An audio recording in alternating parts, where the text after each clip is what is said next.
What motivates you to become an entrepreneur? There are several reasons that motivate me to become entrepreneur.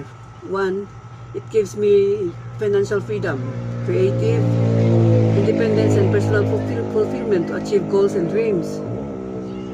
The next question is, what do you think are your characteristics and competencies that made you a successful entrepreneur?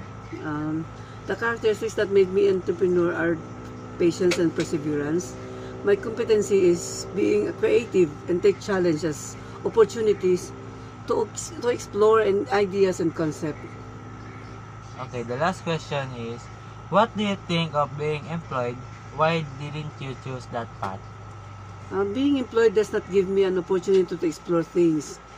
Being employed does not provide financially freedom. Being employed to company only produce constant rate in terms and income. Okay, that's all and thank you. Thank you po.